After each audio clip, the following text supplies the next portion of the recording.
Where's the independence of the committee? Where's the legislature? We're an equal branch of government. And you start off with a blather, and yet look at the empty seats here. Where's Elon Musk? I'm sure he's a genius and is a very credible person because of the wealth he's accumulated. But that does not put him above the law or the responsibility to come before this committee in this Congress. If he's so great, if these plans and all the fraud and abuse that he's found are so eminent, why isn't he here explaining it? The vote was postponed on that day. After he tweets, it gets canceled. Elon Musk tweets, we have nearly 435 members of Congress all on board of it. He sends one tweet and all of a sudden, everyone backs off. And it kills drug pricing reform that saves people money on their insulin, on their asthma inhalers, on everything that they need. And then, to kick it off, 5 days after he kills pharmacy benefit manager reform, we get this tweet from Elon Musk. What is a pharmacy benefit manager? This was at 1:02 a.m. on December 31st of 2024, 5 days or so, a couple days after he kills the bill. So the problem here is not a substance issue. It's not a process issue. It's an oligarchy issue. You could imagine how many Americans, whether they're here today or listening at home, when they heard over the weekend that Elon Musk, the wealthiest man in the world, a billionaire, said that Social Security is a scam. Well, I mean, the government's one big pyramid scheme, if you ask me. Yeah, well, you can tell me better than anybody. Social Security is the biggest Ponzi scheme of all time. I think that in a political environment that we're in right now, it's actually just a tremendous glimmer of hope that people can have in seeing that there are areas in which we can agree. And PBMs are a perfect example in which everyday Americans who live in rural areas, who live in urban areas, working people are getting totally squeezed by essentially this middleman where their costs are being totally driven up, that their prescription prices are being totally driven up. And for once, we have Republicans who are championing this legislation and tackling lowering these costs, Democrats who are on board with this. And I can tell you, should this legislation come to the floor, this Republican majority has my vote. You have my vote on this, and you have the vote of many Democrats on this. Now, we've had this for some time, as what has been mentioned. Last Congress, Republicans and Democrats worked together to draft bipartisan legislation on PBMs. And one provision that made it into the December 17th, 2024 continuing resolution demonstrated how we can work together to rein in PBMs and lower drug costs for patients. We've seen how this can work, and this is a bipartisan measure that can propose more oversight of the PBM marketplace. Dr. Fiedler, can you explain how greater oversight can, in this circumstance, can help lower costs for everyday Americans? So I think the most promising change from my perspective is the proposals to expand transparency, which I think would help PBM's clients get a better deal from PBMs. You know, this is probably most important for employers, and my view is that over the long run, employers would pass some of those savings along as wages, lower premiums, or better benefits. And we've seen this at work even, you know, with hospital provisions forcing a little bit more transparency. We've seen costs go down when there's actual disclosure around what is going into these prices. Now, this bill was almost passed on December 17th within a bigger package to prevent the government shutting down. It has all of our support. For folks following at home, Democrats supported it, Republicans supported it. So why isn't this moving? It's not because there's no substance for it. All four witnesses testifying today are in support of it. Republicans are in support, Democrats are in support. So what happened? Well, on December 17th at 4:15 in the morning, Elon Musk began firing off a barrage of social media posts opposing pharmacy benefit manager reform, PBM reform. And all of a sudden, this bill that had almost unanimous support fell apart in a matter of hours. And the vote was postponed on that day. After he tweets, it gets canceled. Elon Musk tweets, we have nearly 435 members of Congress all on board of it. He sends one tweet and all of a sudden, everyone backs off. And it kills drug pricing reform that saves people money on their insulin, on their asthma inhalers, on everything that they need. And then to kick it off, 5 days after he kills pharmacy benefit manager reform, we get this tweet from Elon Musk. What is a pharmacy benefit manager? This was at 1:02 a.m. on December 31st of 2024, 5 days or so, a couple days after he kills the bill. So the problem here is not a substance issue. It's not a process issue. It's an oligarchy issue. It's a power issue. And this room is where the power of the people of the United States reside. Whether you're a Democrat or you're a Republican, everyone here was elected to be accountable to the people of the United States, not to be governed by tweet, but to be governed by their duly elected representation. And so we can get this done because there are more of us than there are of him. So I would love a commitment from our Republican counterparts who we agree with on this issue to just put it on the floor and let us vote for it where there is bipartisan agreement and we can actually get a result of for the American people by booting this guy out from political influence. And with that, I yield back. This is indeed a sad morning. Very sad morning. When this committee, the oldest and most continuous in the Congress, neglects its responsibility and essentially holds this hearing today to block any further discussion. Democrats are attempting to undermine the critical work being done under President Trump to root out waste, fraud, and abuse across the federal government, all in an effort to save taxpayer dollars and make important programs work better, more efficient, and more effective for the American people. When Americans voted for President Trump, they sent a message that they want Washington to stop spending money on stuff that does nothing to serve the people. Every year, the federal government makes up to $521 billion in improper payments, according to a recent GAO study. No one can argue that we don't need to take serious and swift action to root out that waste. DOGE is fulfilling the mandate to rein in an unaccountable and bloated federal bureaucracy. This request for information is a nothing more than manufactured outrage that does nothing to serve the American people. The men and women on this committee are good people. They're honest and caring people. And that's why I do not understand why you would relegate this committee to no longer being of significance and resort to saying you will do whatever Elon Musk and Donald Trump tell you to do. Where's the independence of the committee? Where's the legislature?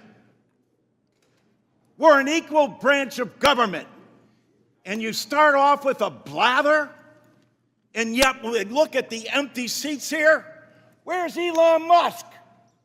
I'm sure he's a genius and is a very credible person because of the wealth he's accumulated.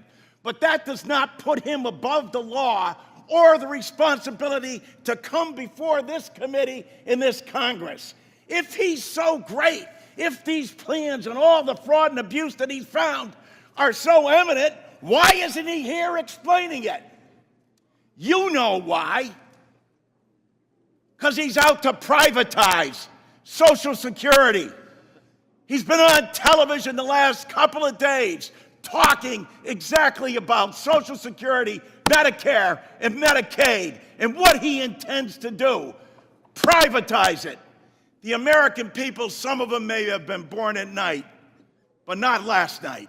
People are aware of this. Every single one of your districts, all the money that comes in monthly, and you have not done, you as a Congress, have not done anything in more than 54 years. And now you have someone coming in to privatize a system, something you have longed to do going back to 1982, because Elon Musk thinks that this is the best thing to do. President Trump has called Social Security a scam. Elon Musk, as Mr. Neal said, called it a Ponzi scheme. Ask that of the people in your district.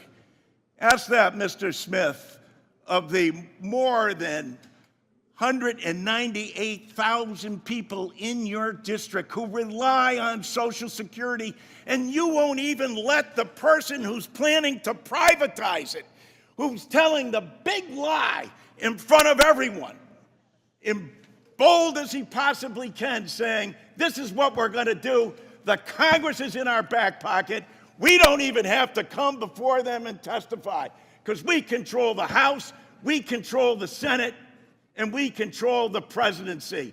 And it's the tyranny of the executive. It's why these resolutions were first adopted back in 1789, because the founding fathers knew that the executive branch does not have total authority over the legislature unless you have a willing party that says, no, we're going to do exactly what you tell us to do, Mr. Musk and Mr. President.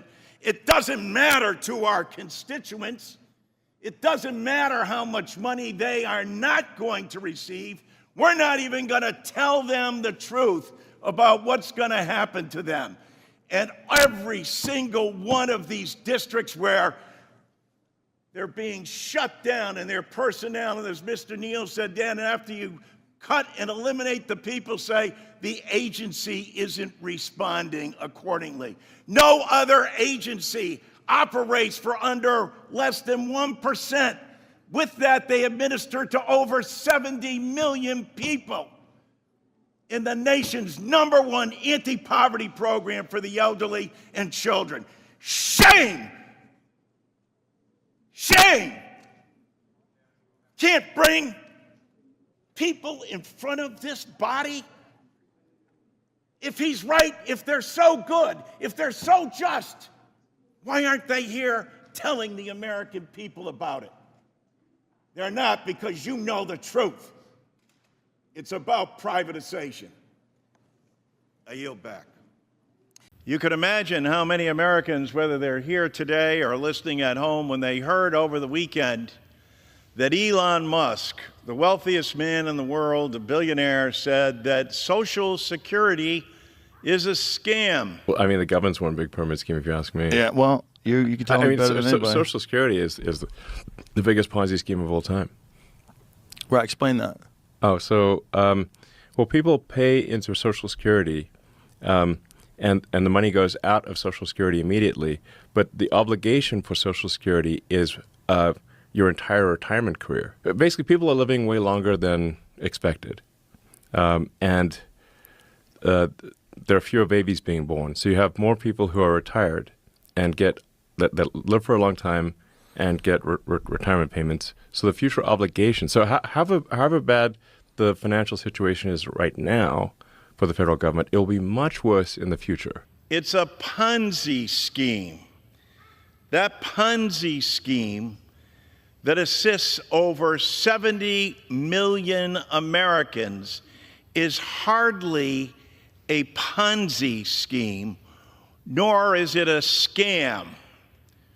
What the real scam is to tell the American people that you need $2 trillion and assign that to a billionaire who has no accountability, did not have to go through Senate approval, is not a government employee, isn't even a volunteer, and yet he is placing his will on a Republican-led Congress in both the House and Senate.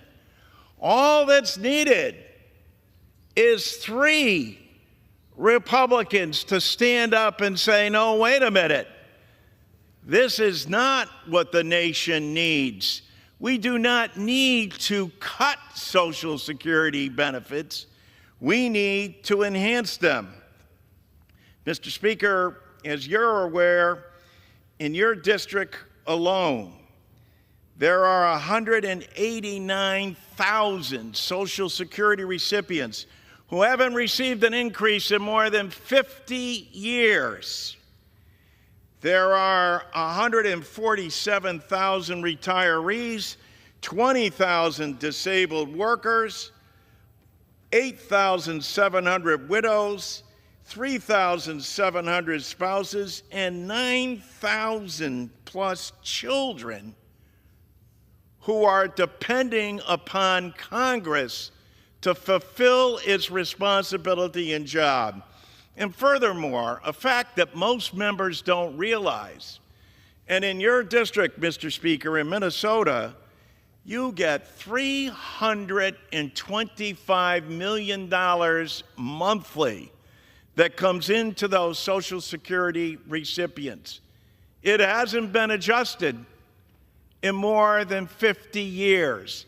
It's long overdue for Congress and for the citizens of this country to demand of their Congress that they take a vote, that they let the people know where they stand and whether they're going to stand with them and the nation's #1 anti-poverty program for the elderly and children, or you're going to stand with Elon Musk and Trump to make sure that $2 trillion gets cut so that it can make way for further tax cuts for the nation's wealthiest 1%.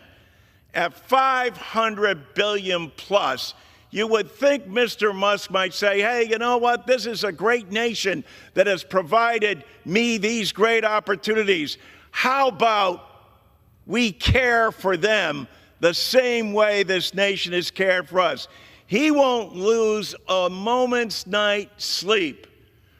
But for more than 40 million Americans, Social Security is the only benefit that they have. They will be losing sleep over the fact that they're worried about whether it's in Minnesota or Connecticut, whether or not they're going to be able to get their benefits. The thing they rely on to put food on their table, to heat and cool their homes. This is no extravagant item that people are asking for. This is something they have earned and they've paid for. And their government continues not to act and respond the way that they should do. Mr. Speaker, we need a vote. You owe it to your people. We owe it to ours. Let's have a vote and give these individuals the Social gentleman's time Security has expired. benefits they need. I yield back.